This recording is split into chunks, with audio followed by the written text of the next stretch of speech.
Participante. ¿Su nombre? ¿Ya está listo? Listo. ¿Ya llegó Juan Ignacio? Sí.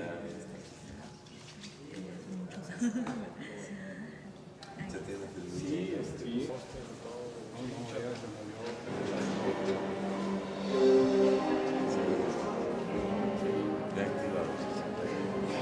No, el doctor está motivadísimo. Hay unos detallitos que por ahí... ¿Ya apareció? Sí. Nada más hay 2 o 3.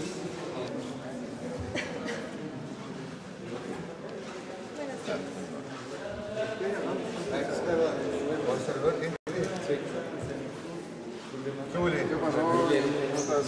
Bien. ¿No te hablas con él? A ver, la cuela te anda cerca.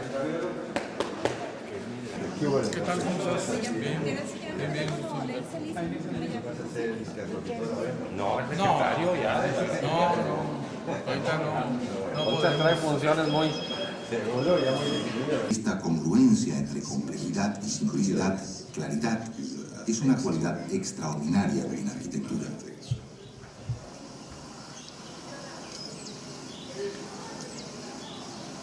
La interacción entre interior y exterior fue crucial para Barragán.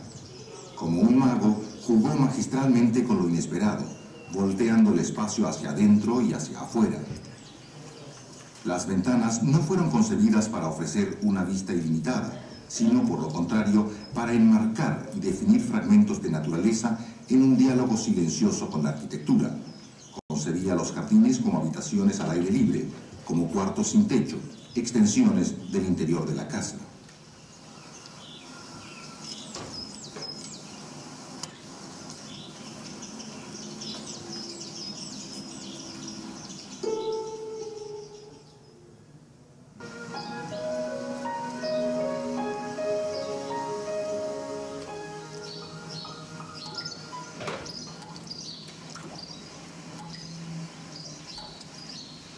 La arquitectura de Barragán fue autobiográfica. Su propia casa de 1947 fue continuamente modificada a lo largo de su vida. Arquetipo de todas las casas privadas que diseñaría posteriormente, se convirtió en el laboratorio donde experimentó con la forma. Uno de los primeros temas que desarrolló aquí fue la transición virtualmente perfecta entre espacio interior y exterior, del área de vivienda al jardín. El jardín está separado de la casa por un gran ventanal que permite la visión, pero no el paso. El acceso al jardín está en una pequeña puerta lateral.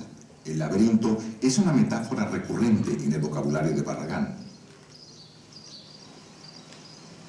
Otro tema es el contraste entre la riqueza espacial de los interiores y la neutralidad inexpresiva de sus opacas fachadas, que uno no puede imaginar como obra de un arquitecto. La única abertura que suministra una claridad tranquila y atenuada a la biblioteca es una fuente de luz cuadrada justo sobre el nivel del ojo.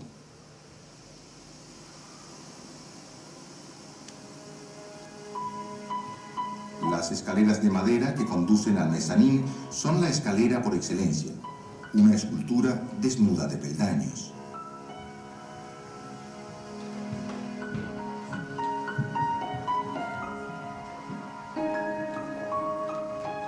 Los espacios íntimos de la casa revelan un aspecto significativo de la personalidad de Luis Barragán.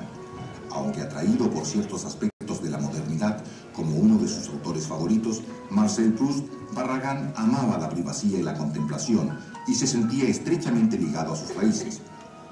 Como apuntó, la nostalgia es la conciencia poética de nuestro pasado personal.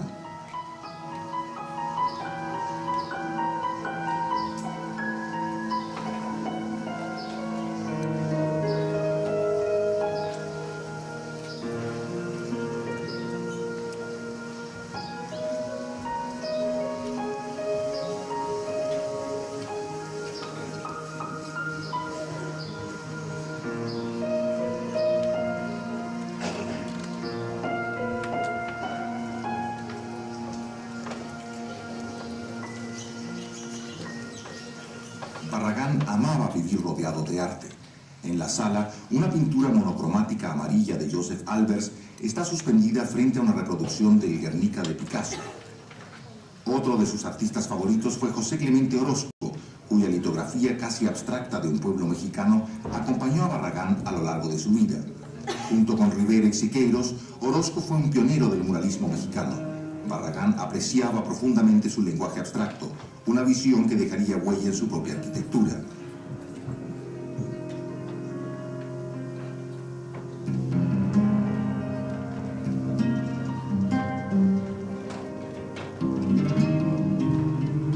Sobre el vestíbulo de la casa, casi como una extensión de la ventana, cuelga uno de los mensajes, la serie de paneles dorados que Matías Goeritz dedicó a Barragán.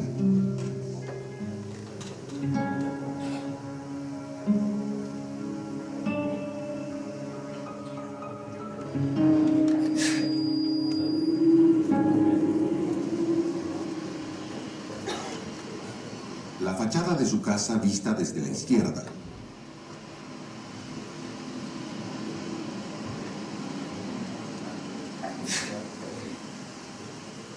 Por muchos años, Barragán experimentó aquí con la altura, la textura y el colorido de los muros.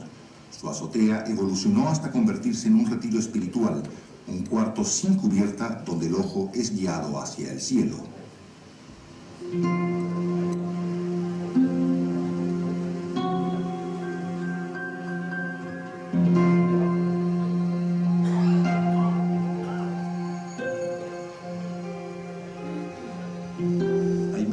Desafortunadamente conocí a Barragán al final de su vida y mi relación más importante con él fue la de amistad.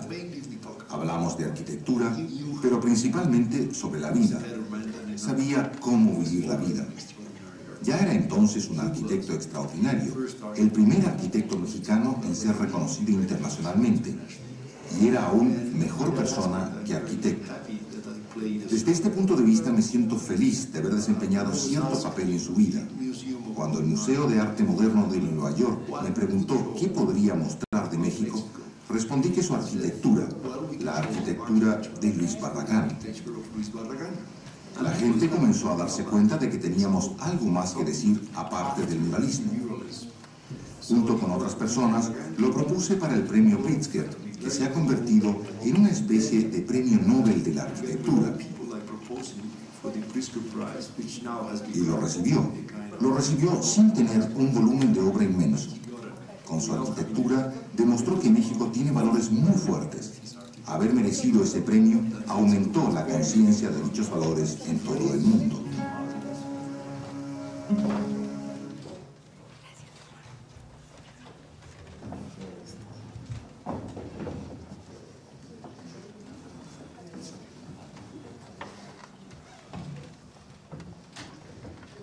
Muy buenas noches.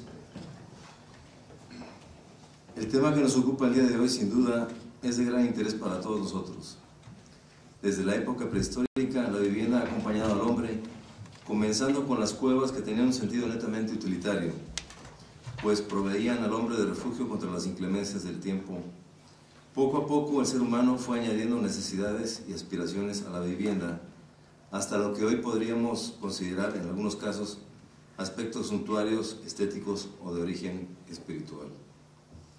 Sin duda, la ciudad y por ende la historia de la vivienda es dinámica y cambiante. Lo que ayer fue un canon que regía el diseño, hoy ya no lo es. Siendo las necesidades, los cambios tecnológicos y las costumbres los que nos han llevado a una evolución de la misma. Seguidamente quisiera pasar el micrófono al arquitecto Fernando López para que nos haga apertura de la sesión. Buenas noches. Esta noche tenemos la crónica a cargo de la arquitecta Teresa Martínez. Posteriormente presentaremos al ponente del día de hoy y al final tenemos una serie de avisos muy importantes en relación a algunos concursos y a un próximo evento de la siguiente semana que informaremos más adelante. Cedemos el micrófono a la arquitecta María Teresa Martínez para la crónica de la sesión anterior.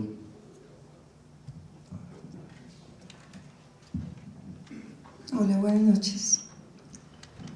Hemos llegado al final de otro año y damos la vuelta a esta página de la eternidad. Nos hemos encontrado tantas veces en 8 años para escuchar y compartir, siempre con el mismo entusiasmo, descubriendo enseñanzas en nuestros ponentes, aprendiendo de la evolución que percibimos de una renovada manera de abordar los proyectos, una visión de tranquila madurez que se expresa en una actitud ante la vida, como observamos a lo largo de su exposición del arquitecto Mario Shednan. Hace 7 años, el arquitecto Mario Shednan estuvo en la academia y nos expuso una trilogía rota. Nos impresionó con Xochimilco y entendimos cómo una práctica ingenieril, la canalización del arroyo Topo Chico, devasta nuestros ecosistemas. En su despacho afirma: a lo largo de estos 25 años se ha establecido como una premisa sentada en los estatutos un compromiso y una ética con el medio ambiente. Esta visión ética funciona como un marco para entender nuestra labor profesional, nuestro compromiso, una relación ética con la sociedad, una relación con la estética como resultado de la armonía con el entorno, y es a partir de esta relación ética-estética que podemos ir construyendo nuestra arquitectura en el sentido más amplio. Arquitectura es un patio, arquitectura es un jardín, una terraza, un parque, un edificio. La organización de los espacios en suma. Señaló la importancia de la investigación citando los proyectos realizados en los que participan en su equipo biólogos, ecólogos, arqueólogos, realizando trabajos en zonas históricas, así como también en zonas muy pobres, en basureros. Una visión importante de su despacho es la integralidad del concepto, es decir, abordar un proyecto arquitectónico con una visión de urbanista, la ciudad con una visión de paisajista. Y fue muy reconfortante escuchar, en términos de un urbanista, cómo debatir, transgredir, replantear, no aceptar a priori un programa. Esto es raro de escuchar aquí, en Monterrey. Integralidad del concepto bajo 3 coordenadas: la ciudad, el medio ambiente y el arte.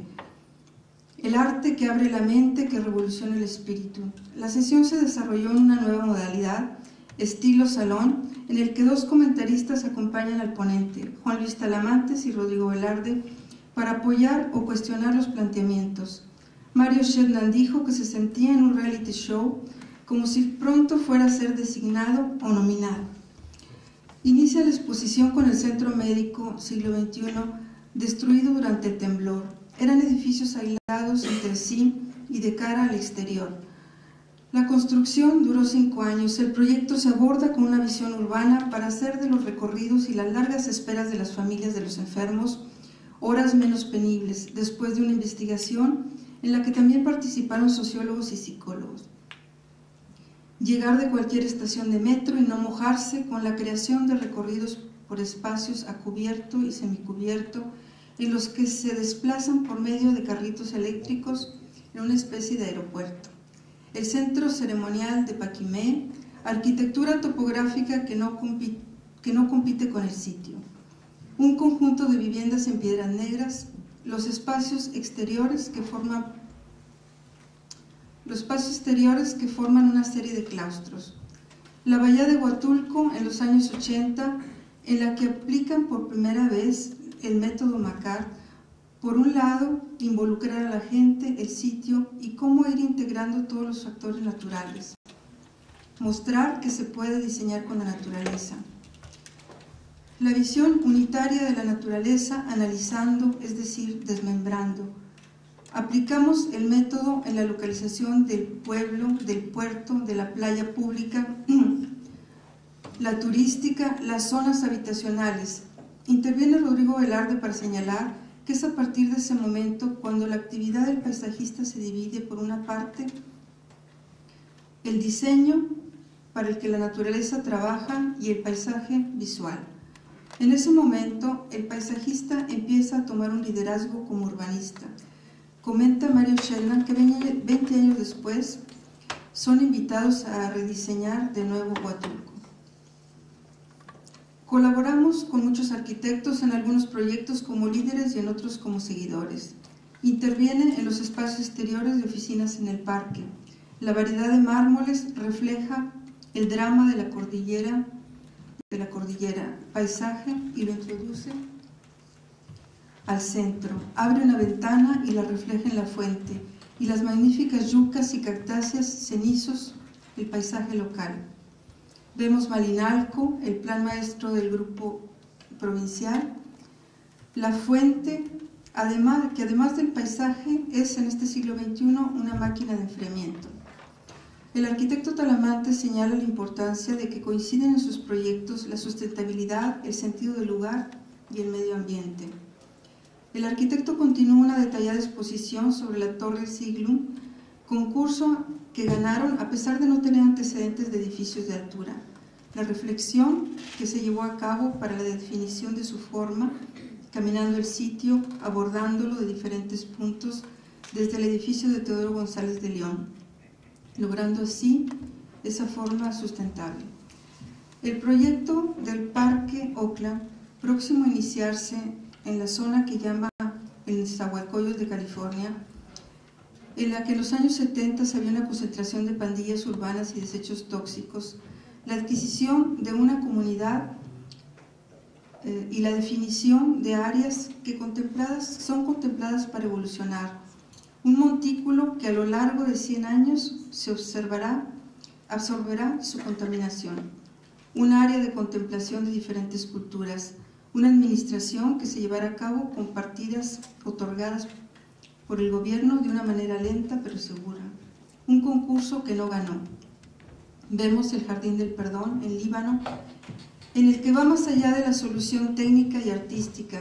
Establece una metáfora, el agua como absolución del perdón en un país en el que la tolerancia no ha sido una virtud. Nos mostró aún después Tampico y la rehabilitación del centro por medio de un canal. Parece que los mejores comentarios surgen en la mesa en torno a un vaso de vino o un tequila. El arquitecto se despidió deseando continuar la charla en otro ambiente donde la informalidad produzca más espacios para intervenir, interrumpir, dialogar y debatir. Es todo.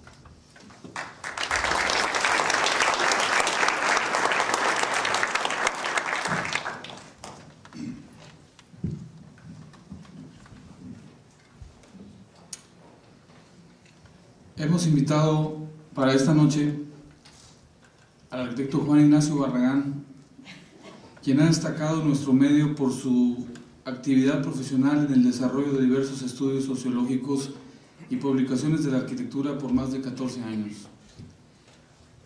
Nacido en Monterrey, arquitecto del Tecnológico de Monterrey, tuvo una especialización en Historia Urbana y de la Vivienda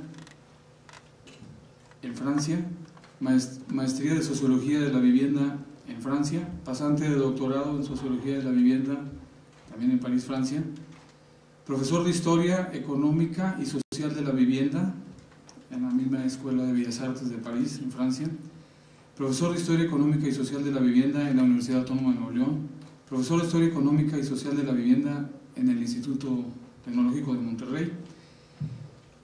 Es presidente y director de Urbis Internacional SADCB, Centro de Investigaciones Urbanas, Económicas y Sociales, desde 1989. Ha realizado más de 300 estudios de mercado inmobiliarios en 50 ciudades del país, especializados en vivienda, parques industriales, centros comerciales y edificios de oficinas. Se destacan los efectuados para los conjuntos urbanos Valle Poniente, Valle Oriente y Sierra Alta en Monterrey. Consultor para proyectos de restauración de centros urbanos en Monterrey y Chihuahua. Consultor responsable del Plan Sectorial de Vivienda del Estado de Nuevo León 2000. Programa Sectorial de Vivienda del Estado en Baja California en 2001. Promotor y coordinador del proyecto urbano Nueva Castilla con 1.067 hectáreas para la edificación de más de 35.000 viviendas, además de zonas industriales. Director de Fomento Urbano del Gobierno del Estado de Nuevo León del 97 al 2003. Coordinador del Sistema Integral de Manejo de Aguas Pluviales de 1999 al 2003. Miembro del Consejo de Administración del Grupo Internacional de Inversiones y del Consejo de Administración del Consorcio Hogar. Es editor de diversas revistas especializadas sobre temas urbanos como Provivienda, órgano oficial de la Canadevi, Obras y Proyectos para Nuevo León, Agua y Saneamiento y la revista del Noreste. autor de 17 libros sobre temas de historia urbana, empresarial y de la arquitectura, 3 de ellos en Francia. Entre los editados en México son Génesis de un municipio de vanguardia en San Pedro Garza García, Arquitectos del Noreste, 100 años de vivienda en México, Atlas de Ciudad Victoria, San Pedro Garza García, Desarrollo Urbano y Participación Ciudadana. Ha sido ganador del Premio Monterrey 400 a la Historia Urbana en 1996, del Premio CEMEX a la Investigación en 1992, ha sido secretario del capítulo Monterrey de la Academia Nacional de Arquitectura, coordinador de la Comisión Nacional de Desarrollo Urbano. Tenemos el gusto de presentar al arquitecto Juan Ignacio Barragán, miembro académico de este capítulo. Le damos la bienvenida.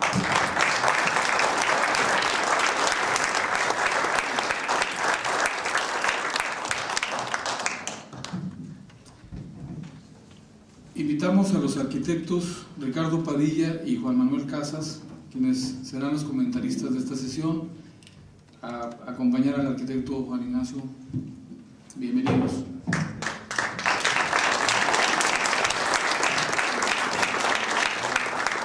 El formato de esta sesión es abierto al público, pueden hacerse preguntas durante la exposición. Bienvenidos todos.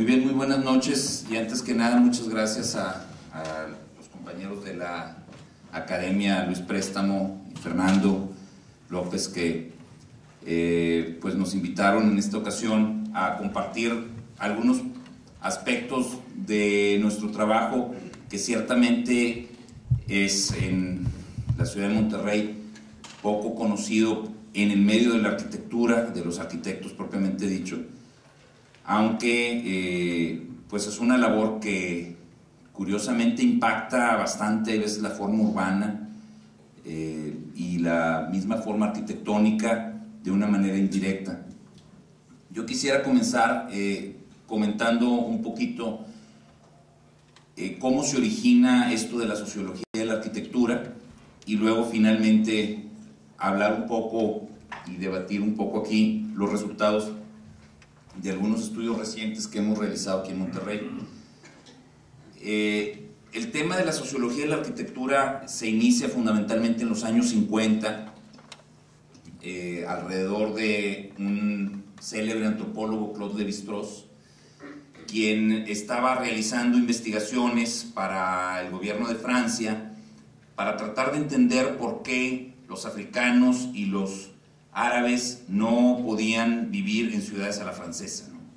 ¿Por qué les chocaban los edificios franceses y todo esto? Entonces inició estos trabajos de tipo antropológico y llegó a desarrollar todo un tema que se le denominó la antropología del hábitat, para entender que detrás de las formas, de las funcionalidades, de la organización de los espacios, había un sistema de valores, había un sistema de tradiciones, había un sistema de relaciones en el seno de las familias y de las sociedades que hacían que una forma que para un europeo podía ser muy adecuada, pues para un neozelandés o para un neocaledoniano no resultaba apta. De la antropología del hábitat surgieron pues varias corrientes. Sin embargo, el gran éxito que tuvo y la gran difusión que tuvo la sociología de la arquitectura se generó en dos escuelas fundamentalmente, lo que es la escuela de Berkeley en los Estados Unidos y la escuela de París, alrededor de lo que se llama la Escuela de Altos Estudios en Ciencias Sociales, de donde yo soy egresado, en donde se trabajó muy intensamente para entender en los años 60 por qué la población, tanto en los Estados Unidos como en Europa, se oponía a la arquitectura moderna. En los años 60 se inicia todo este trabajo de las ciudades nuevas. Bueno, de hecho se había iniciado en los 50, pero la explosión se dio en los 60, y llegó a ser muy intensa. Incluso son datos que muy poca gente aquí en México conoce. Los tres grandes grupos que sustentaron el famoso movimiento de 1968 en París, los tres provenían de tres ciudades nuevas. Ahí se habían gestado como un movimiento social importante contra la arquitectura moderna. Y de esta lucha contra la arquitectura moderna, que también en los Estados Unidos tuvo una intensidad muy importante, poco a poco iría gestándose el famoso movimiento postmoderno, ¿no? Entonces la sociología de la arquitectura empezó a trabajar muy fuerte para entender estos fenómenos y tratar pues de ofrecer soluciones. Por ejemplo, en aquellos años decían, no, bueno, el problema en Francia es de que uno pone en estas ciudades nuevas a una cantidad demasiado fuerte de africanos, ¿no? Y entonces comenzaron a sacar estándares de cuál era el porcentaje de africanos que había que tener y cuál era el porcentaje de judíos, y llegaron a una serie de fórmulas que tampoco funcionaron, pero que cuando menos nos permitieron ir entendiendo que estos fenómenos ligados con la forma arquitectónica y la forma urbana desde una óptica social. También por esos años, particularmente en Francia, se gestó un movimiento muy importante alrededor de la sociología de las profesiones. Curiosamente fue mi directora de tesis, la señora Ramón Moulin, quien inició ese trabajo y publicaron en 1970 un libro que se llamó Los Arquitectos, que fue muy célebre en el medio académico europeo, sobre todo por aquella frase que definía al arquitecto como el más burgués de los artistas y que le generó muchas enemistades, pero que finalmente tenía mucho sustento, ¿no? El arquitecto de aquellos años, estamos hablando de la época de la revolución de la Escuela de Bellas Artes, era un artista y se consideraba muy bien un artista, pero le encantaba la lana, que lo distingue mucho de los músicos o de los pintores que son un poquito más altruistas, al menos en su manera de expresarse hacia la sociedad, ¿no? De manera de que, bueno, la sociología de las profesiones continúa de una manera muy fuerte y de alguna manera yo me he inscrito en mi trabajo profesional en estos tres ámbitos, ¿no? Habría que agregar que de alguna manera también hemos trabajado en historia social, como mencionaba ahorita Fernando, también hicimos un estudio de especialización en historia social y bueno, la labor que hemos venido desarrollando desde que regresamos a México con mi esposa Beatriz y yo en 1989 ha cubierto estos campos, es decir, trabajos sobre la historia social, sobre la sociología de la arquitectura y sociología urbana propiamente dicha, sobre un poco el entendimiento de la sociedad en sus relaciones con el espacio y bueno, algunos trabajos también ya de carácter más económico y de estudios de factibilidad de proyectos. Antes de entrar al tema específico de este último estudio, yo quisiera mencionar que a nosotros nos toca trabajar de una manera muy intensa el despacho en donde yo asisto poco porque me queda poco tiempo con las actividades que tenemos ahora, pero que funciona de una manera muy activa. Tiene relaciones muy importantes pues, con el sector gobierno a nivel nacional. Realizamos estudios en todo el país, desde Cancún hasta Tijuana. Se realizan también trabajos para bancos, se realizan trabajos para promotores inmobiliarios, pero curiosamente trabajamos poco para arquitectos. También resulta coincidental que uno de los pocos arquitectos para quien hemos trabajado en una ocasión es precisamente Mario Chetnan, que recién dio su plática aquí hace un mes, y trabajamos muy a gusto porque finalmente lo que nosotros le proveemos al arquitecto es información sustentada en estadísticas, en entrevistas, en opiniones, en una comprensión profunda o que busca ser profunda de lo que la gente desea, y hemos actuado de una manera muy coordinada y siempre creativa y satisfactoria en ayudarle al arquitecto o al urbanista en la definición de su programa de trabajo, de esquemas funcionales, de esquemas formales.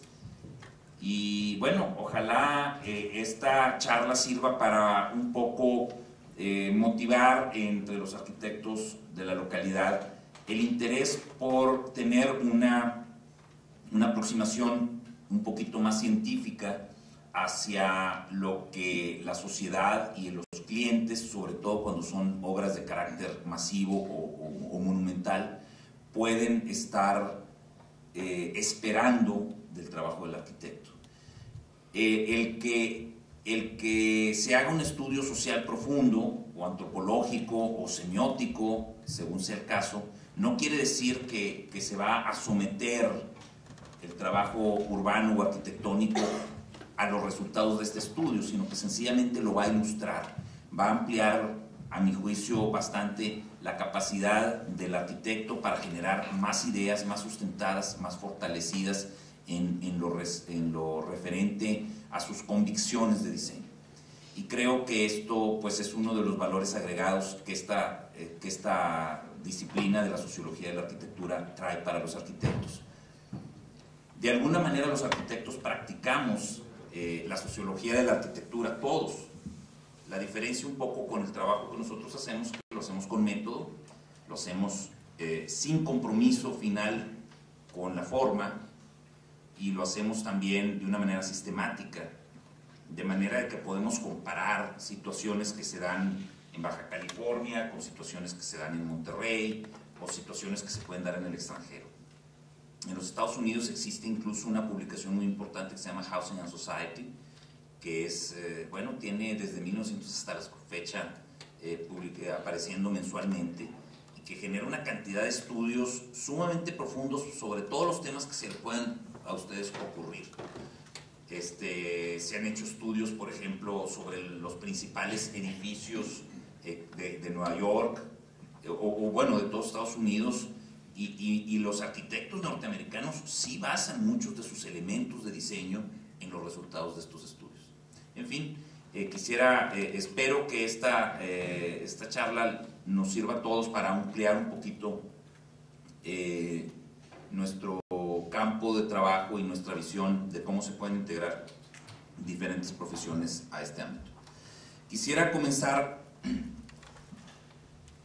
presentando algunos resultados para que vean un poco cómo trabajamos de un estudio que se realizó en Urbis durante los meses de julio y agosto, si mal no recuerdo, de este año.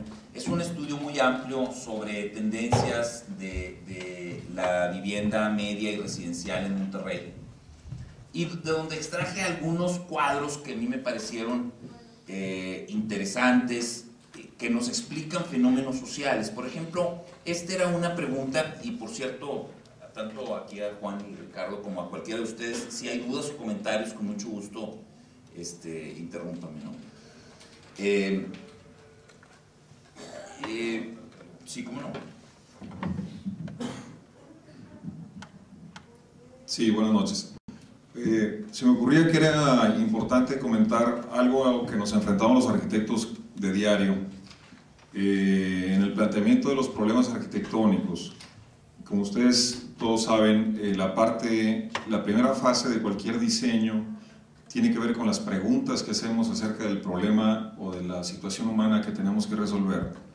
Y la segunda fase, pues, es la síntesis o las derivaciones a partir de esa pregunta de cómo podemos llegar a determinada forma o solución o espacio.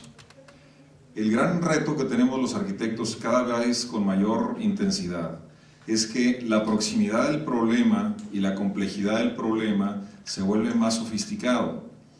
De alguna forma, no sé si ustedes o la gente que haya tenido interés en la arquitectura, casi siempre, digamos, el problema básico de la arquitectura de cualquier ser humano se plantea en su habitación, en su habitar, en su propia casa. Y de alguna forma todos hemos hecho resolución de ese problema porque lo conocemos y lo hemos vivido de forma directa, personal, pues toda nuestra vida. Pero cuando te planteas, por ejemplo, una tienda de consumo de artículos de primera necesidad, o cuando te planteas un problema de un club deportivo, o cuando te planteas un problema de un spa, o una situación turística, o una zona de entretenimiento, o un conjunto habitacional, o un edificio, o un barrio, o una pequeña ciudad, el nivel de complejidad sobre todo cuando no se atiende exactamente al estrato socioeconómico o al nivel de cultura y educación que uno trae propiamente de manera personal en su software interno, por decirlo así, es donde el problema se plantea muy complicado. ¿Cómo resolver un problema humano que no conocemos y solamente podemos llegar a ciertas conclusiones a través de nuestra muy limitada experiencia, a nuestra muy limitada percepción? Y ahí es donde aparecen las grandes aportaciones que la gente que se dedica a la sociología o a la investigación de las necesidades humanas nos puede ayudar. Yo creo que esa es una parte muy importante. Y un poco lo que Juan ha venido haciendo en estos años es ayudar justamente a la gente que decide ese tipo de situaciones y ayuda a los arquitectos a orientar hacia dónde hay que enfocar el problema del diseño, más que resolverlo como si fuera una situación de atinarle al problema. Hay que ir con una dirección en aproximaciones sucesivas para llegar a determinada solución. Acuérdense que cada proyecto es una hipótesis y se comprueba la hipótesis en la realidad, y a veces la realidad cuesta carísimo. Así es. Gracias.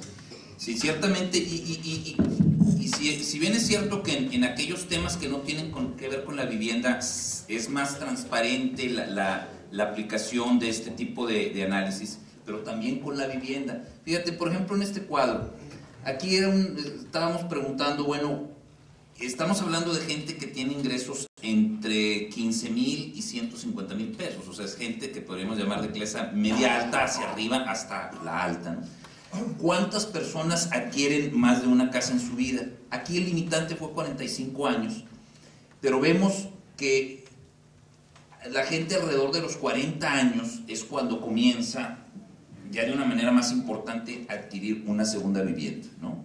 A la gente ya alrededor de los 45, 21%, las gentes de arriba de los 50 años llega a un 30%. ¿Por qué es importante esta cifra? Bueno, por varios motivos. Primero, porque nos habla que comparativamente con el norteamericano, que en promedio cambia 2.5 veces de vivienda en su vida, el mexicano prácticamente compra una casa para siempre. Solamente una proporción muy pequeña, y estamos hablando de gente con altos ingresos, una proporción muy pequeña de la población en México tiene la costumbre de adquirir más de una casa. Y evidentemente lo hace a una edad pues ya más o menos avanzada, es decir, alrededor de los 40 años.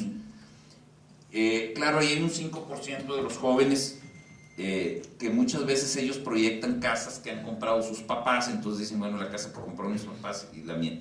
Pero normalmente vemos que esto va en crecimiento. El momento en que se adquiere esa segunda vivienda, que va a ser alrededor de los 40 años, tiene mucho que ver con la composición familiar y las aspiraciones que va a tener esta persona.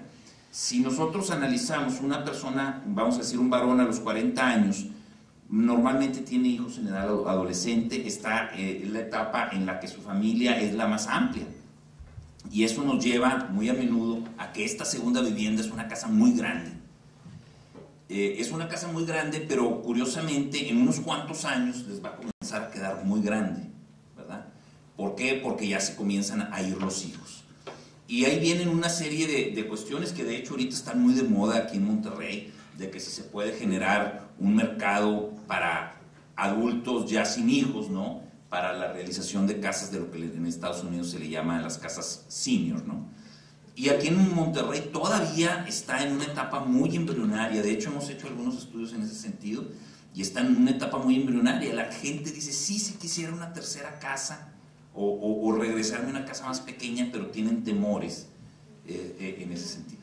Entonces, bueno, este es un primer dato así nada más para que veamos cómo este tipo de cosas nos comienzan a explicar elementos de cómo funciona la construcción de vivienda en Monterrey. Si nosotros llegáramos a un esquema de tipo norteamericano, con 2.5 veces el número de viviendas en la vida de una persona, pues todos los arquitectos tendrían bastante más trabajo, ¿verdad? Porque esta es además la etapa donde ya traen lana, ¿verdad? A los 40 años es cuando ya traen lana, pero son muy pocos. La mayoría compran su primera casa y ahí se quedan. y a lo mejor le hacen ampliaciones y modificaciones y cosas así, pero no llegan a una segunda vivienda. La siguiente, por favor. Bueno, sí. El estudio lo estás tomando como la persona que entra en su segunda vivienda, o también entra el que invierte en tener otra propiedad para rentar más adelante. No, aquí es uso personal, Ahorita vamos a ver un poquito de lo que son las inversiones. Este es un dato que es interesante, ahorita lo vamos a ver en diferentes facetas. Ustedes saben que muchas veces a los arquitectos decimos, no, pues la ciudad es mejor si tenemos algunos edificios con grandes jardines, la mentalidad de Le Corbusier, ¿no? Y hay muchos arquitectos que siempre han estado pugnando por eso. Pues la verdad es que a la gente no le cae todavía el 20 muy bien de este sentido. La pregunta aquí era si usted está interesado en adquirir una propiedad en el corto plazo, estamos hablando de aproximadamente 3 años, ¿qué buscaría? Entonces, masivamente, estamos hablando también de gente de altos ingresos, masivamente vamos a tener o un terreno para construir después, esta es chamba para los arquitectos, o una casa unifamiliar nueva. Este dato del 45% es interesante. Hace 7 años o 8 años, aquí teníamos un 15% nada más, y el 43% se nos elevaba a un 60-65%. Es decir, hace 9 años el regiomontano estaba buscando de una manera mayoritaria un terreno para construir su casa y darle chamba a los arquitectos. Pero va subiendo la voluntad de las personas de ya no comprar un terreno, sino comprar una casa terminada. Esto tiene que ver con muchas situaciones que influyen negativamente sobre la profesión. Es decir, los arquitectos, la población de altos ingresos está comenzando a hartarse del riesgo de construir su propia casa porque o el arquitecto no le queda bien, o siempre sale más caro de lo que preveía, o se tarda más de lo que él esperaba, y entonces dice, yo ya quiero una casa terminada, cada vez más. O sea, ya casi la mitad de la población de clase alta está buscando eso.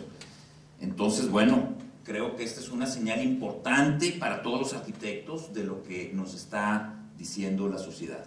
Por último, también veamos esto, una vivienda usada es una opción que poca gente busca, pero que como quiera, pues ahí está, es un 7% en ciertos rangos de edad, por ejemplo los 30-35 llega a un 11%. Entonces dicen, oye, yo me compro una casita usada, la arreglo y se mejora, ¿no?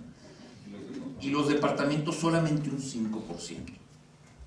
Sin embargo, es bien interesante ver esto, cómo en las gentes de menos de 30 años llega a ser un 10%, luego baja drásticamente y luego vuelve a subir. Y ya en los más de 55, 60 años ya puede llegar a tomar un 20-25% que aceptan el departamento. ¿Qué tiene que ver? ¿de dónde emana esto? Bueno, es la situación de la edad de los hijos, ¿no? Cuando tienes menos de 30 años, pues los niños están chiquitos y como quiera en un departamento te la llevas.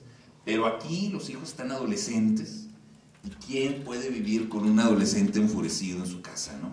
Entonces, en su departamento, ¿sí? Entonces, baja muchísimo, nadie quiere. Ahora, esto si lo cruzamos con el hecho de la segunda compra, vemos lo que se complica el desarrollo de edificios de departamentos en Monterrey, ¿verdad? Que actualmente se están haciendo muchos, pero la mayoría los compran inversionistas. Los usuarios finales son muy pocos, porque precisamente tienen esa... Perdón, sí. Sí, quería comentar, también este dato es muy interesante porque si la vivienda unifamiliar nueva se lleva el 45% y va subiendo ese dato, según nos dice Juan, quiere decir que los clientes de los arquitectos no serán nunca clientes que tienen un terreno para que les diseñemos su casa, sino están buscando que los arquitectos o construyan una casa para ellos finalmente adquirirla sin pasar por el proceso, digamos, del embarazo y parto de la casa, sino ya la criatura recién nacida. Y también que los arquitectos vamos a tener que chambear para los promotores, más que para los usuarios directos de la casa. Y eso vuelve otra vez muy complicada la matriz de las necesidades, porque ¿cómo poder hacer una casa para un cliente que no existe? y de nuevo aparece el tema de la sociología ahí, porque típicamente con el dato de la primera columna uno va a tener que estar trabajando para un cliente hipotético con unas necesidades hipotéticas, y es cuestión de ver hasta dónde uno está respondiendo a las necesidades de esa hipótesis y finalmente que se adquiera. Me parece muy relevante esto. Antes de continuar, Juan, me gustaría que nos platicaras un poco de esta investigación. No marcaste ni un planteamiento teórico o el número de gente que entrevistaron, o sea, ¿cómo se desarrollaron estas conclusiones? Sí, ¿cómo no? Bueno, antes nada más de eso, como quiera, lo que puede ser alentador es este 60% y 52%. O sea, sí hay gente que anda comprando terrenos, ¿no? Pero en fin, sí, efectivamente, este es un proyecto que se realizó. Nosotros, bueno, estamos haciendo permanentemente estos estudios sociales y de mercado y económicos, ¿no? Este es un trabajo que se realizó con una muestra de 700 personas, 600 y pico de personas, tomando en cuenta entrevistadas en zonas de tipo residencial en 5 puntos de la ciudad: en San Nicolás, Country, Cumbres, San Pedro, y siempre hacemos una muestra en el centro de Pará. Y se puede considerar, siguiendo todos los parámetros de la sociología y del marketing, como una muestra representativa, un margen de error de más o menos 5, ¿no?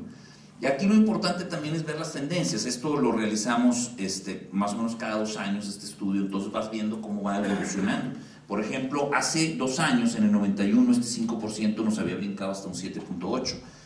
Y era la época en que había pocos terrenos en oferta y también había pocas casas en oferta, nada más había departamentos. Entonces la gente tendía a opinar más, porque la opinión está también mediatizada por lo que existe. Ahorita, como hay muchos fraccionamientos y están también surgiendo muchos conjuntos de vivienda de tipo residencial, entonces la gente tiende a buscar la opción que les es preferida.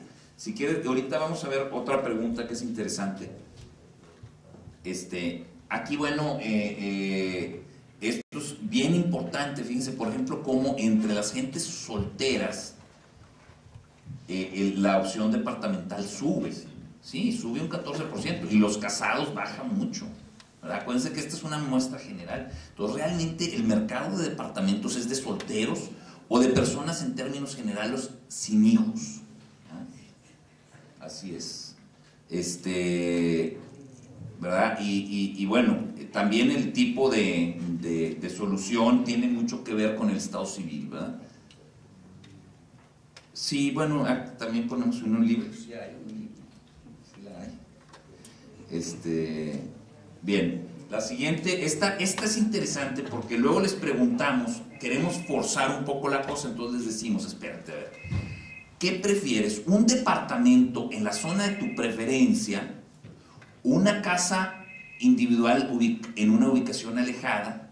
¿Un terreno individual en una ubicación alejada de donde se vive? ¿O una casa usada en la zona de tu preferencia? ¿Por qué esto? Estamos mezclando 2 variables. O sea, realmente una persona de ingresos de 40,000 pesos, por ejemplo, no va a poder escoger el terreno donde él quiere, va a tenerse que ir muy lejos, probablemente a los límites de la ciudad, a Santa Catarina, cosas así, o allá por Sendero Norte, allá casi llegando al aeropuerto, ¿no? Entonces, metiéndole esta variable distancia, vemos que sube bastante la preferencia por los departamentos. Como quiera, en estos 2 rangos sigue baja, ¿verdad? Pero ya sube de una manera notable, sobre todo entre los jóvenes. Entonces eso nos habla que la opción departamental va en zonas de preferencia, va haciendo ya su mercado, ¿no? Sin embargo, bueno, sigue siendo marginal, sigue siendo una opción, digamos, que la gente la aceptaría, más nunca será prioritaria. Ahora, aquí sí yo quisiera hacer algunos cruces con otros estudios que hemos hecho en otras ciudades. Por ejemplo, en la Ciudad de México, si el estudio lo hacemos en el DF, esto nos puede llegar hasta un 45-50%. Pero si lo hacemos en el Estado de México, baja a un 20%. Es decir, la gente que vive en el DF, y ahorita lo ilustraremos con otros cuadros, la gente que vive en el DF y que quiere vivir en el DF, claro que quiere vivir en un departamento. Claro, si le dices una casa, pues a lo mejor le tienta, pero él quiere vivir en DF porque hay otro tipo de resortes que hace que la gente tome su decisión. Ahora, si lo comparas esto, por ejemplo, con lo que se da en Colombia o que se da en Brasil, que son dos países donde existe mucha arquitectura vertical, ahí vemos que tiene que ver esta decisión para irse por una arquitectura vertical con factores ciertamente de distancias, de tráfico, pero también con factores de seguridad. A más inseguridad, mayor deseo de vivir en un condominio vertical. Es paradójico. En Colombia la gente vive mucho en edificios, pues porque ahí pueden tener policías abajo, ¿no? Igual en Brasil. Incluso me comentaba un sociólogo brasileño, amigo mío, que allá también la gente busca los pisos de más arriba porque puede salir a la terraza y no hay zancudos. Es cierto, es verídico. Estamos hablando de un estudio sociológico, no nada más entonces hay otro tipo de factores, pero sí, digo, qué lástima que tengamos que esperar a que Monterrey sea inseguro para que tengamos más edificios. Juan, sí. Está muy interesante todo lo que sí. estás diciendo y creo que todavía falta muchísimo para llegar a unos llantas. ¿Por qué no haces una conversación completa sobre arquitectura? ¿Qué nos recomiendas hacer? Bueno, lo que pasa es que yo quisiera ahorita platicar un poquito de estos factores, Eduardo, y bueno, sí, ciertamente todo esto nos lleva a soluciones arquitectónicas, ¿no? Si tú vas a hacer edificios de departamentos, o vas a hacer casas, o vas a seleccionar uno u otro factores. Ahorita no estamos hablando específicamente de aspectos formales, básicamente funcionales, pero si te parece ahorita platicamos y podemos discutir sobre ello. Bien, entonces, bueno, pues este es otro elemento que nos parece importante, es decir, cuando mezclamos diferentes variables, la gente sí tiene esa tendencia hacia la búsqueda de una arquitectura vertical, pero sigue siendo marginal, muy marginal en nuestro medio. Ahora, si mezclamos todos los factores favorables, por ejemplo, personas ya de más de 45 años, ubicación en zonas de preferencia, en zonas privilegiadas, lo que nos lleva a desplazamientos más cortos, etc. Sí podemos llegar quizás a un 20, 25, incluso en gentes de más de 50 años hasta un 35% de voluntades de compra, pero sigue siendo marginal, ¿sí? Sí. Otro factor que se me ocurre pensar, Juan, es que las zonas de preferencia, que es la primera columna y la tercera, la primera y la última, la suma son 15 más 13, son ¿qué? 28, ¿verdad? Son 28 contra las otras, que es 72. Lo que ocurre es que no solamente el aspecto de seguridad, sino también el aspecto vial, en la medida que la ciudad se va entorpeciendo desde el punto de vista vial más y más y más, seguramente el peso de las zonas de preferencia va a ser mayor. Monterrey, aunque nos parezca extraño, sigue siendo una de las ciudades mejor comunicadas de México, de las grandes ciudades, justamente porque tiene esta vialidad que a veces nos parece que no es muy eficaz, lo sigue siendo en comparación con otras ciudades. Por eso la gente no le da tanta importancia a zona de preferencia, pero se me ocurre pensar como una hipótesis que en los próximos años, en 5 o 10 años, la ciudad sigue creciendo tan bestialmente el parque vehicular, va a llegar un momento en que solamente por cuestiones de circulación, las columnas de zona de preferencia van a tender a subir mucho más. Sí, definitivamente sería una de las tendencias, aunque no nos lo va a llevar hasta el extremo de que sea mayoritario. Ni siquiera en la Ciudad de México es mayoritario, en donde hay muchos departamentos. O sea, hay mucha gente en la Ciudad de México que sigue prefiriendo irse a vivir a Cuautitlán Izcalli y hacer 2 horas o 1 hora y media de su trabajo, así es, para vivir en una casa individual. Claro, en la Ciudad de México la tendencia no es tan marcada como aquí en Monterrey. Ahora, pero esto nos plantea muchos problemas. Por ejemplo, cuando hablamos de proyectos como el proyecto de rehabilitación y de redensificación del centro de la ciudad. O sea, cuando esta es nuestra realidad, ¿cómo lograr la redensificación del centro? Tenemos realmente que producir elementos de una gran y extraordinaria atractividad, prácticamente que tengan un subsidio para que la gente prefiera irse al centro en lugar de irse a la periferia lejana. ¿Tú quieres contar algo, Juan?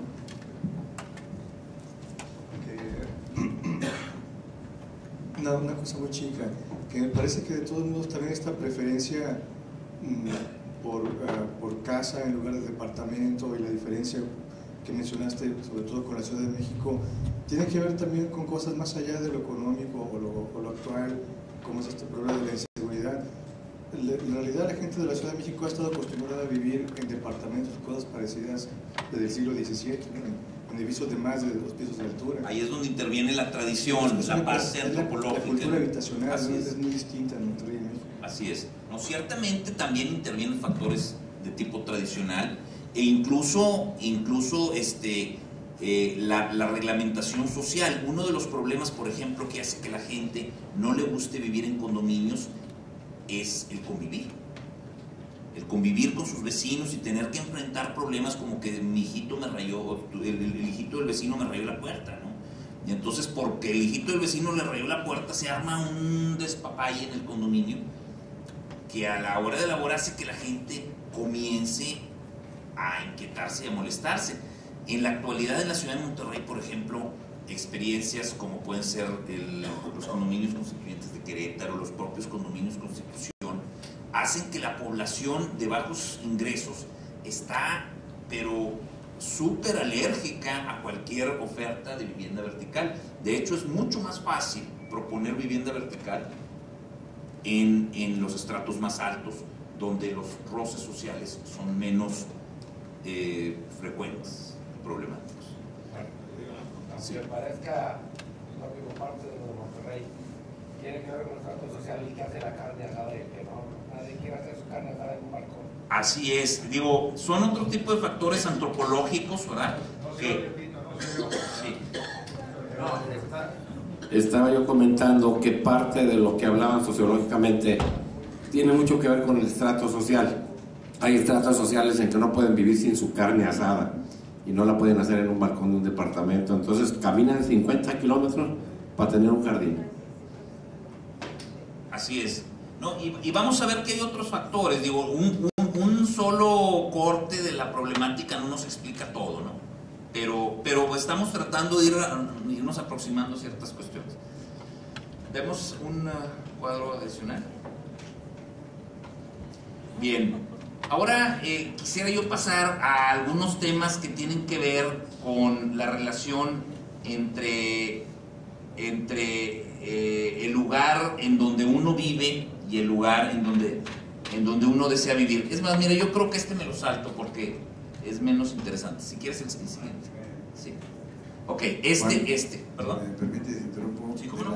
Del tema que estabas tocando. Sí.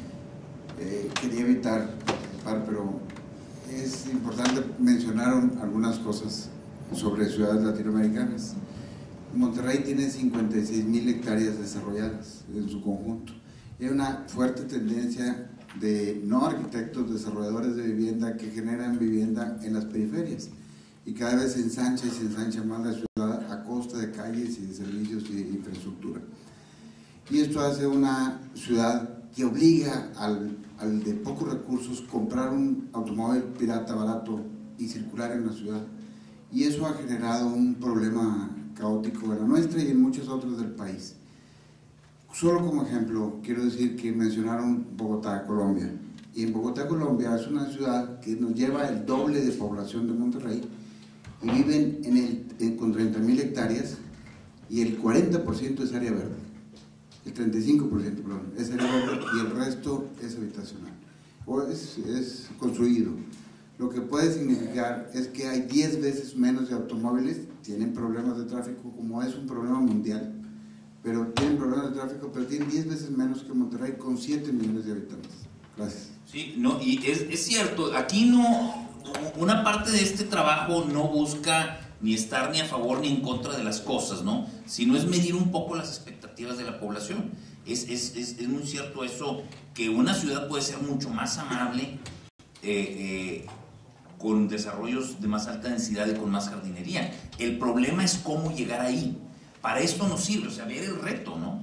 Si vemos que la población se siente muy renuente, hay que tratar de entender dónde está su renuencia. Oye, que si son los hijos, que si es la tradición, y entendiendo esa renuencia, podemos en un momento dado actuar para enfrentarla o evitarla, ¿no? Y aquí vemos, por ejemplo, este es un elemento que es muy importante en el tipo de trabajo que nosotros desarrollamos. Aquí estamos preguntándole a la población, según en qué lugar vive, en qué zona le gustaría vivir.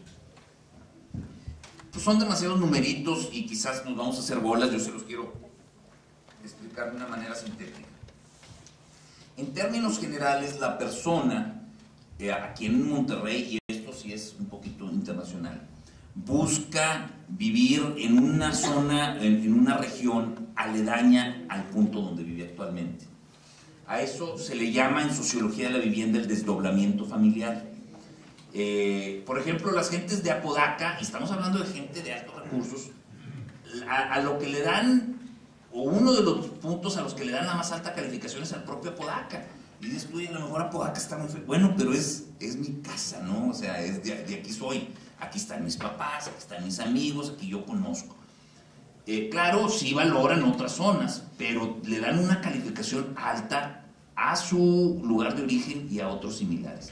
Y esto se va a dar en prácticamente todos, Guadalupe, en San Nicolás, etc. Este fenómeno del desdoblamiento familiar nos explica muchas situaciones que de hecho se producen. Por ejemplo, actualmente vemos que se están construyendo muchos edificios de departamentos en zonas como Cumbres, San Jerónimo, Valle, un poquito en Country, etc. ¿Por qué?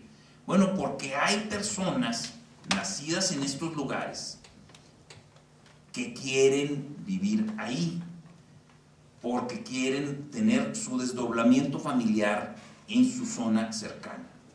Y entonces tratan siempre de tener soluciones de cercanía. Si yo te digo a ti, oye, el cañón del Guajuco está cerca o está lejos, bueno, a lo mejor en tiempo, pues es muy cerca. Sin embargo, el 65% de las personas que se están yendo a vivir al cañón del Guajuco vienen de la zona country, no de la zona San Pedro, porque para las gentes de la zona country el cañón del Guajuco está cerca, es su desdoblamiento. Claro, este concepto de desdoblamiento varía muchísimo de una ciudad a otra. Si tú vas a Saltillo, para ellos irte a una ubicación a 15 minutos de tu casa puede ser lejísimos. Y si tú vas a la Ciudad de México, 15 minutos es la vuelta de la esquina, ¿no? Entonces, el concepto de desdoblamiento y de este Interland es un concepto alemán de, o sea, lo que me es familiar, ¿no? La tierra mía, ¿no? Varía muchísimo en función de las cosas a las que estás acostumbrado, ¿no? Insisto, en la Ciudad de México, por ejemplo, lo típico es que la gente que vive en Tlalnepantla se quiere ir a vivir o a Tizapán, o a Nicolás Romero, o a Cuautitlán Izcalli. Si nosotros vemos la distancia que hay, el tiempo que hacen de Tlalnepantla a Cuautitlán Izcalli, se tardan 1 hora. Para nosotros eso sería una locura. Y sin embargo, para ellos es aquí tras Lomita, ¿no? Porque va variando en función, pues, de los hábitos propios a cada ciudad. Pero sí es muy importante entender este factor del desdoblamiento familiar, porque nos va a ir explicando cómo se van gestando las ciudades. Por ejemplo, si nosotros vemos la ciudad de Monterrey, teníamos una zona residencial a principios de siglo que se gestaba alrededor, a lo largo de la avenida Padre Mier, y la gente que vivía por la zona de Padre Mier se desdobló hacia la María Luisa y el Obispado, y de la María Luisa y el Obispado se desdobló hacia San Pedro, y hoy día una de las preguntas que nos hacemos es, bueno, de San Pedro, ¿y ahora qué? ¿Verdad? Entonces ahí es donde los urbanistas y los promotores inmobiliarios, unos dicen que se van a ir para el cañón del Guajuco, otros dicen que se van a ir para el poniente de rumbo a Santa Catarina, y hay otros que dicen que se van a quedar ahí mismo en edificios. Y bueno, vamos a ver quién gana, eso lo dirá la historia. Pero finalmente son fenómenos de irse desdoblando. Muy difícilmente, si nosotros hiciéramos una ciudad preciosa, idílica, en Apodaca, se irían a vivir los sanpetrinos. Aunque sea idílica, pero no es parte de su hinterland o de su zona familiar. Entonces, bueno, es otro concepto que lo vemos aquí muy aplicado. Por ejemplo, en algunos estudios que hemos hecho así muy puntuales, hemos visto que el hinterland aquí en la ciudad de Monterrey es del orden de 7 kilómetros. Es decir, la gente acepta moverse en promedio a 7 kilómetros de su casa actual. En la Ciudad de México probablemente va a ser 25. En Saltillo a lo mejor son 13. Más o menos. Ahora, esto es estadística, no es siempre excepciones, ¿no? Porque pues acuérdense que también que en un matrimonio hay marido y mujer, entonces normalmente gana la mujer. Sí, normalmente el desdoblamiento se da cerca de la vivienda de la mujer, que con mucha frecuencia son de la misma zona. Y esto también tiene que ver con que, bueno, pues hay que ir a ver a mis papás, pues golpe el marido, o cuidar a los niños, en fin, una serie de cosas. No sé si quieres comentar algo.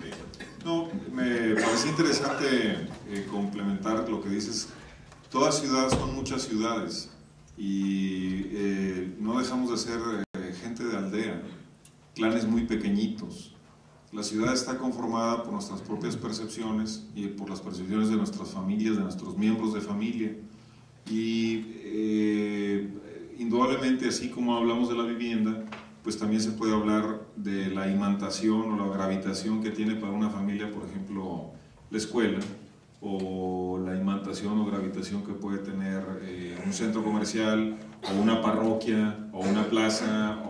Yo creo que hay, la ciudad está compuesta por muchas capas, o layers, que ahora está de moda decirlo, y estos sobreposiciones de capas, de percepciones, tanto de hombres y mujeres en diferentes edades, van cambiando a través del tiempo. Aquí lo que estás diciendo, Juan, básicamente es hablando lugares donde vivir y muy enfocado más a la vivienda que habitar de otra forma. La tabla anterior hablabas de los centros de trabajo, pero esa no la quisiste abordar. No, bueno, porque era un poco más complicada la explicación, pero lo que vemos es que siempre la gente busca de una manera prioritaria vivir cerca de su familia y de sus amigos, o sea, no es necesariamente su familia, sino lo que le es familiar, ¿verdad? Pues a su familia, sus amigos, la farmacia a la que va, donde está el despacho médico que atiende a sus hijos, etcétera, etcétera. Y en un lugar subordinado, aunque también le dan importancia, pero es el lugar donde trabaja. Varía también un poco de ciudad en ciudad. Por ejemplo, en Tijuana, el lugar donde trabaja y la familia están subordinados a la seguridad. O sea, en Tijuana la gente le da una gran importancia a que la zona sea segura. No me importa si viven cerca mis familiares o está cerca de mi trabajo. Pero en la ciudad de Monterrey sí es muy claro, primero lo familiar y segundo el lugar de trabajo. Y esto también nos va, ahora, esta cercanía con el lugar de trabajo va a tener un impacto muy importante sobre la forma urbana. O sea, la gente dice, ok, vamos a poner el caso del municipio de San Pedro, con el cual ahorita nos toca lidiar. En San Pedro la gente dice, yo quiero vivir en mi hinterland, o sea, donde está lo que me es familiar, pero también quiero tener una relación cercana hacia el lugar de trabajo. No quiere decir que quieran tener su lugar de trabajo en Monterrey, pero sí en un punto cercano, por ejemplo, Santa Catarina, un poco el centro de la ciudad, Lázaro Cárdenas, etc. Pero no desean que su lugar de trabajo esté en San Nicolás o en Escobedo, salvo los que se ven obligados a ello. De manera que esto nos va forzando la generación de espacios de oficinas y de espacios comerciales en el propio municipio, ¿verdad? Y esto, bueno, muchas veces la ciudad es muy contradictoria. Esto puede ser en detrimento de los mismos deseos que tenga la población. ¿Quieres comentar algo, Ramón? Sí. Bueno, si quieres pasamos al siguiente cuadro. Fíjense, este es sumamente interesante. De hecho, a lo mejor es el que más tiempo le voy a dedicar. Juan Ignacio. Sí, perdón. Antes que pases a este cuadro, nada más quiero hacer una referencia a lo que acabas de mencionar ahorita, de la importancia que tiene la combinación de los usos del suelo. Un factor importantísimo ahorita en la cuestión de la vialidad, de lo que se ha ido complicando, es precisamente que los espacios de trabajo o educativos están muy alejados de las áreas habitacionales. Tú mismo acabas de hacer referencia ahorita que precisamente en el municipio de San Pedro, que mucha gente que quiere vivir en el municipio requiere los espacios para desempeñarse profesionalmente o en cualquier otra actividad para subsistir. Eso yo creo que es un mensaje que deberíamos de captar todos y hacerlo llegar a todos los secretarios de desarrollo urbano de todos los municipios del área metropolitana, porque una de las principales trabas que tenemos los arquitectos es precisamente la negativa a los cambios de uso de suelo, sobre todo cuando se trata de pasar a la vivienda multifamiliar. Y otro aspecto también que quería mencionarte respecto a eso es que las densidades que marcan ahorita la mayor parte de los planes parciales de los municipios, en la zona metropolitana te marcan un departamento o una vivienda, por lo general entre 150 o 200 metros cuadrados. Tú sabes que hay fraccionamientos en la colonia, voy a evitar el nombre, en Valle Oriente, donde el lote promedio es de 180 a 200, 250 metros. Entonces, si tienes la opción de construir una vivienda en un lote con esa área tributaria, en un condominio, a una vivienda unifamiliar, es lógico que jamás se va a decidir la gente por irse a una vivienda multifamiliar. Yo creo que eso es un aspecto que tenemos que revisar. Nosotros comparamos un ejercicio de un premio que obtuvo el arquitecto Sabludowski en un edificio en la dirección Benito Juárez, donde le autorizaron una vivienda por cada 30 metros cuadrados, recientemente, en vivienda departamental. Y de aquí brincamos hasta uno por cada 200. Quería hacer nada más el comentario al margen de lo que mencionaste hace un momento, para seguir. Sí, totalmente. Gracias. Fíjate que bueno, ahorita que veamos este cuadro nos va a quedar muy clara algunas situaciones en este sentido, pero yo te quisiera comentar que por otros estudios, aquí nos lo estamos presentando, finalmente lo que a la gente le molesta mucho es la incertidumbre. El decir, oye, yo adquirí una vivienda en estas condiciones, en una colonia en estas condiciones, y llega alguien y me cambia eso. Y por eso dicen que lo que nos falta es planeación. O sea, es el reciclaje de la ciudad lo que genera todos estos conceptos. Y precisamente por esto este tipo de trabajo creo que se pueden ser de utilidad para que las zonas de nuevo desarrollo no cometan los mismos errores que se cometieron en el pasado.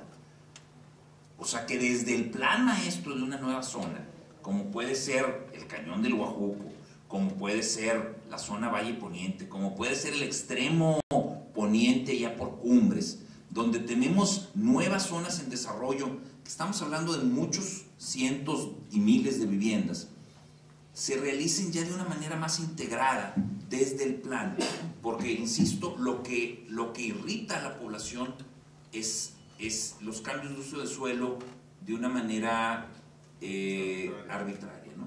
Fíjate, por ejemplo, aquí nosotros hacemos la pregunta, ¿a qué distancia te gustaría a ti vivir de todos estos equipamientos? Y le damos tres parámetros de medición: a 5 minutos a pie, a 5 minutos en carro o hasta 20 minutos en carro.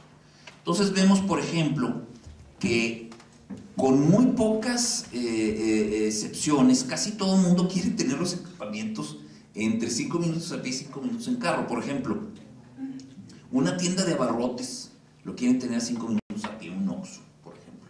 Y sin embargo, cuando se pone un Oxxo, los vecinos brincan. Eso es lo paradójico, ¿no?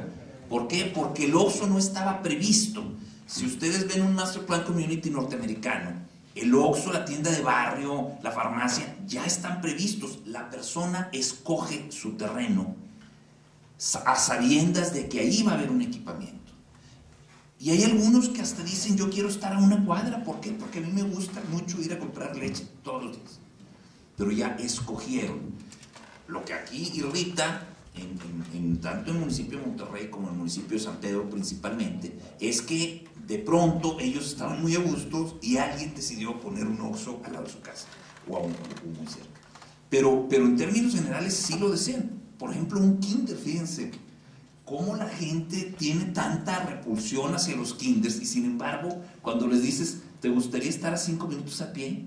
O a 5 minutos en carro, es decir, una relación de proximidad muy alta. No hay nada más delicioso que poder llevar a tus hijos de la mano al kinder, man. No tenerte que subir al carro. Y sin embargo, cuando hay un kinder en una zona habitacional, la gente se pone muy molesta. ¿Por qué? Porque no estaba previsto. Bueno, pero a lo mejor la paradoja proviene de que el sentido de la pregunta es más bien idílica, ¿no? Sí, tienden a hablar de romanticismo, entonces por eso produce respuestas paradójicas. No sé si la pregunta debe haber sido distinta. No. Mario Chednan tiene 2 desarrollos diseñados en base a este cuadro. Y ya está dejando previstos las áreas de kinders y las áreas de tiendas de abarrotes y las áreas de... Por ejemplo, fíjense, tacos. Queremos tacos cerca de la casa. Es importante. Restaurantes no. Restaurantes no. O sea, los restaurantes más lejecitos. Pero unos taquitos, unas hamburguesas, sí los queremos cerca. La gasolinera lejos. La gasolinera muy lejos, claro, lo más lejos posible. Pero sí unos taquitos, ¿qué más? Un gimnasio, fíjense, por ahí. Parque, evidentemente. En materia de equipamientos educativos vemos cómo, por ejemplo, las universidades, esto es bien importante, todos los macroproyectos dicen, no, yo para promover que venga mucha gente, le voy a regalar unos terrenos a la Universidad de Monterrey. La gente no quiere vivir cerca de la Universidad de Monterrey o del Tecnológico, la gente los quiere lejos, los estudiantes. Entonces, sí tiene muchas repercusiones sobre el diseño urbano. Puede uno hacer un programa arquitectónico en base a esto. Y ahora, otra cosa importante, estas respuestas son diferentes cuando se los preguntamos a personas con ingresos más bajos. Por ejemplo, si hacemos, porque lo tenemos, no lo estoy presentando aquí, pero en ingresos, gente con ingresos más bajos, los tacos es como 70%. O sea, entre más bajo es el ingreso, o si le pones una tortillería, ¿verdad? O sea, este programa arquitectónico urbano, estoy hablando por ejemplo de un plan maestro de un desarrollo, no sé, 2000 casas, una cosa así ya que pueda tener una mezcla de uso de suelos, te puede llevar a un diseño de toda tu estructura vial con un pequeño centro de barrio. Si ustedes ven, esto se parece mucho a lo que siempre ha defendido Guillermo Cortés Melo y Helios Albalate, ¿no? Lo de los centros de barrio. Oye, un centrito de barrio donde tengas ahí una tienda de abarrotes, un kinder, a lo mejor una primaria ahí cerquita, un parque donde puede haber un gimnasillo o alguna cosa así. El club deportivo no tanto, ese más lejos. Y los tacos. Y una farmacia también, ¿verdad? Entonces, pues ya nos va llevando, insisto, a una propuesta de un programa arquitectónico. Y esto varía de ciudad en ciudad y de estrato social a estrato social. Entre más alto el estrato social, más queremos carro, más le metemos distancia. Pero también porque la gente está ya medio ciscada. O sea, ya dicen, no. Sin embargo, vemos como hoy día se están haciendo macrodesarrollos en Monterrey, donde hay cero mezcla de usos de suelo. Por ejemplo, en el Cañón del Guajuco hay 2 o 3. Y cuando yo platico con los desarrolladores les digo, deja unas placitas. Al ratito se van a instalar a la brava y la gente va a estar bien enojada. ¿Por qué? Porque la gente misma desea tener esas placitas. Nada más, insisto, lo que no les gusta es que se las cambies o que se los impongas a fuerza, ¿no? ¿Te refieres a plazas comerciales? Sí, placitas comerciales, ¿verdad? Esas placitas comerciales, lo que le llaman los norteamericanos los centros de barrio. Y le puedes agregar ahí una diferente serie de cosas. Juan Ignacio, sí, veo, ¿verdad? El estudio sociológico está muy completo, ¿verdad? Felicidades. Pero la verdad es que lo único que me dice es que es una manifestación de nuestra cultura, como debemos de tomar en cuenta los arquitectos para desarrollar cualquiera de nuestros programas arquitectónicos. O sea, son datos exclusivamente culturales.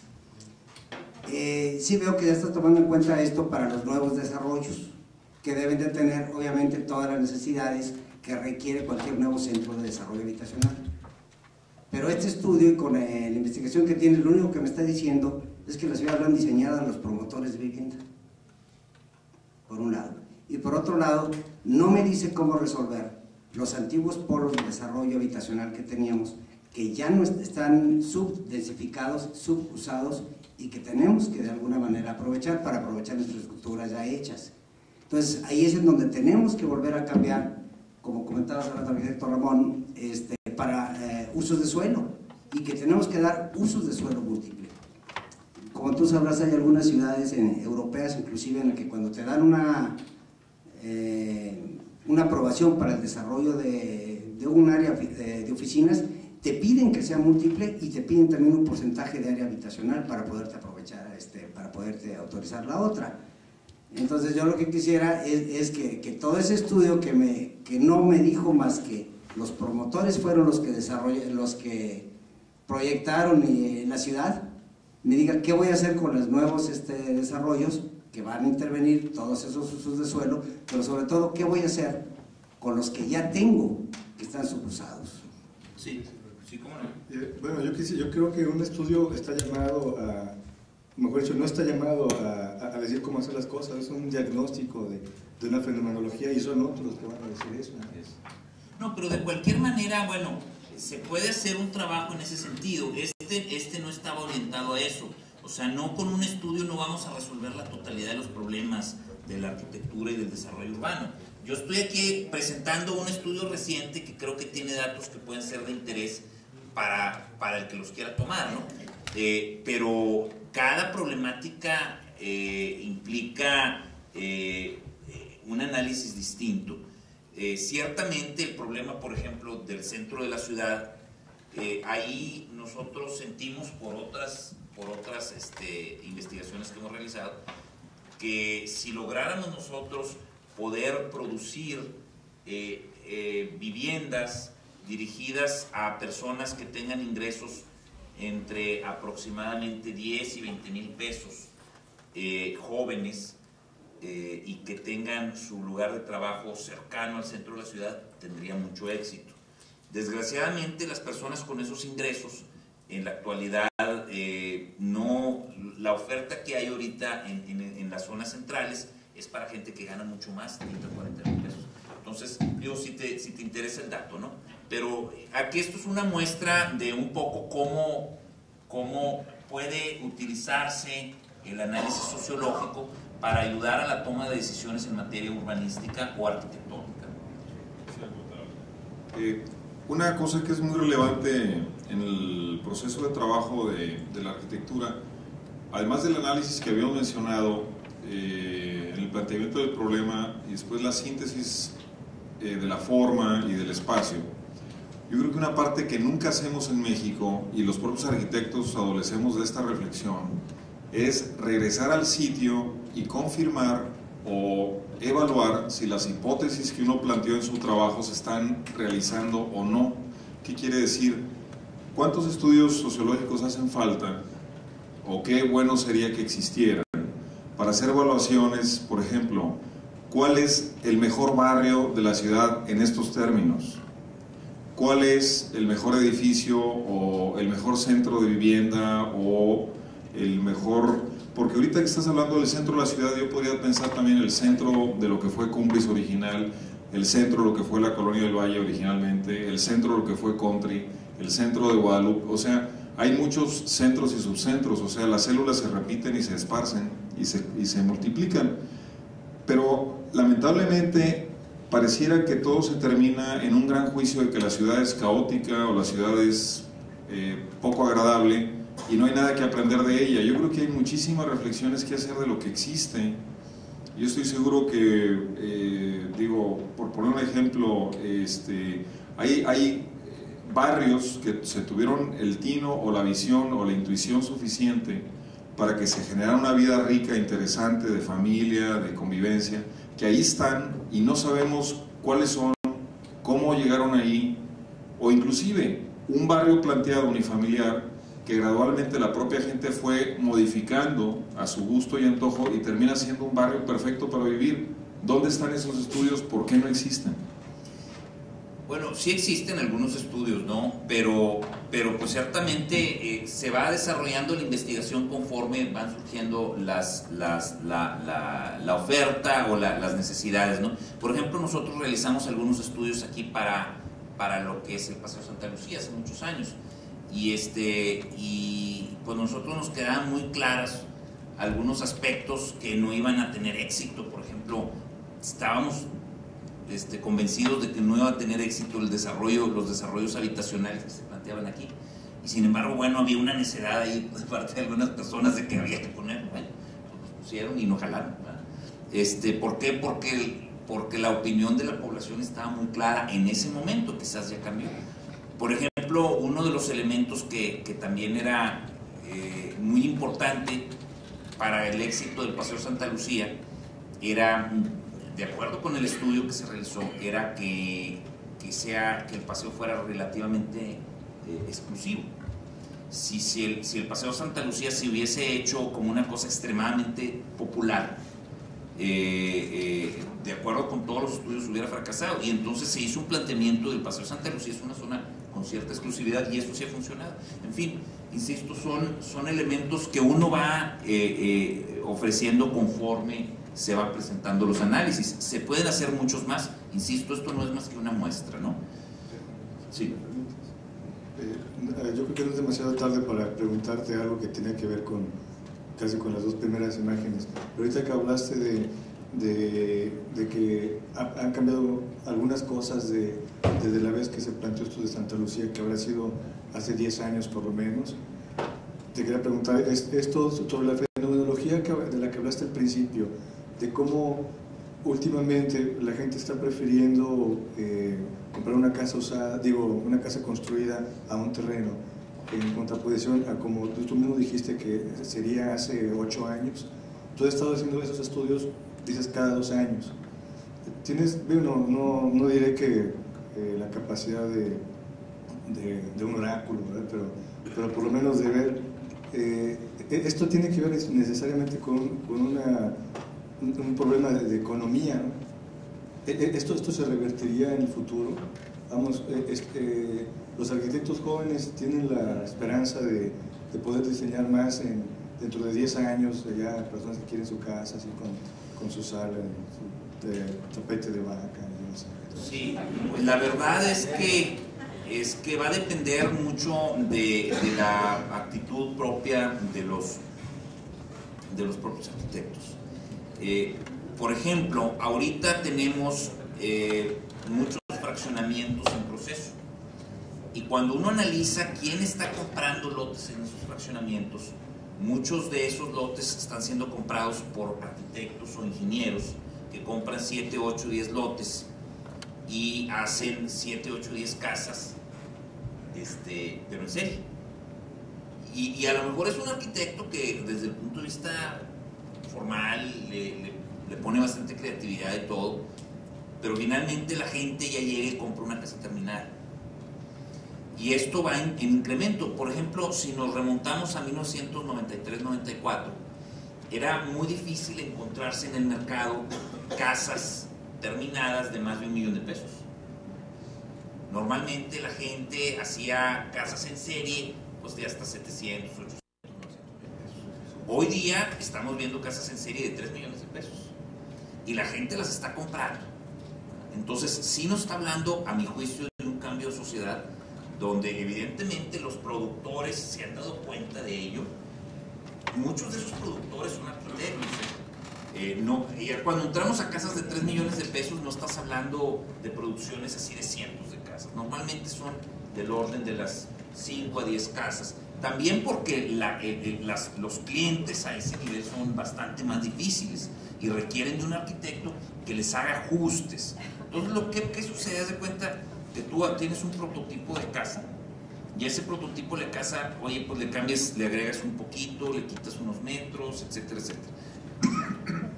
En Estados Unidos esto ha llegado a un nivel ya de estructuración tal, como ya todo está normalizado, entonces todas las ventanas son por catálogo, ¿no? Entonces llega la gente a los desarrollos Y allá en Estados Unidos yo te estoy hablando de casas de hasta $1 millón, ¿verdad? 10 millones de pesos. Y dicen, bueno, pues está muy bien, nada más yo quiero la ventana B42 en vez de la B36, ¿no? Y entonces miden lo mismo, entonces tú ya te hacen la cuenta cuánto cambia el precio.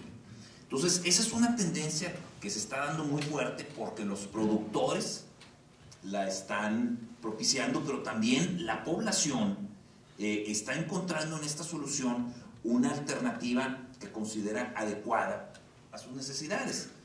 Finalmente, y esto me quisiera referir a una investigación que realizamos cuando yo era maestro en el TEC, en donde ahí con todos los alumnos le preguntamos a un montón de gente sus gustos, sus necesidades, sus fantasías, y más o menos el 80%, 83% quería más o menos lo mismo, fíjate.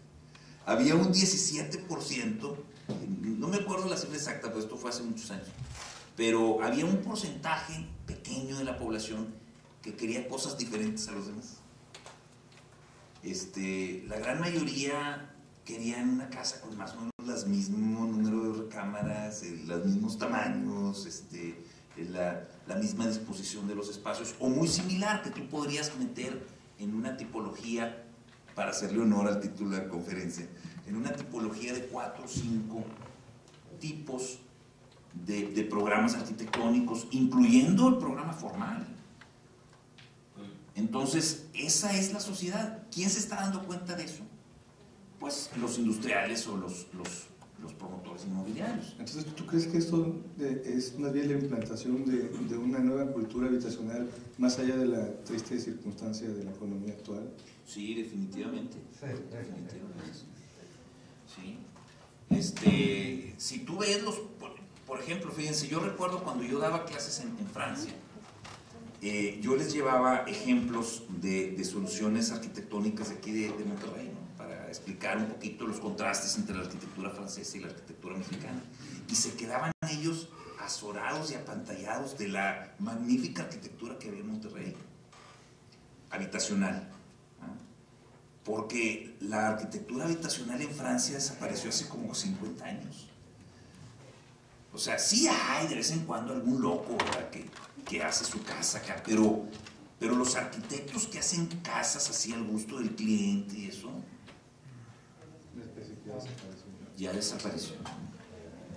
Si se viera como explicación ya para ir terminando, es como quién de los asistentes tiene ropa prefabricada o quién fue un sastre, una costurera a hacerse su ropa. Yo lo veo perfectamente entendible por ahí. No hay quien ya quiera ir a un sastre a complicarse la existencia con cortes y ajustes, y mejor comprarse algo de marca y se acabó.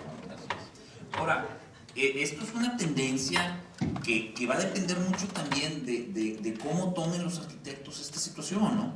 Insisto, lidiar con un cliente de una casa de 3 millones de pesos en serie, ahí se los encargo. O sea, muy pocos promotores de casas masivas le entran. Normalmente son arquitectos o ingenieros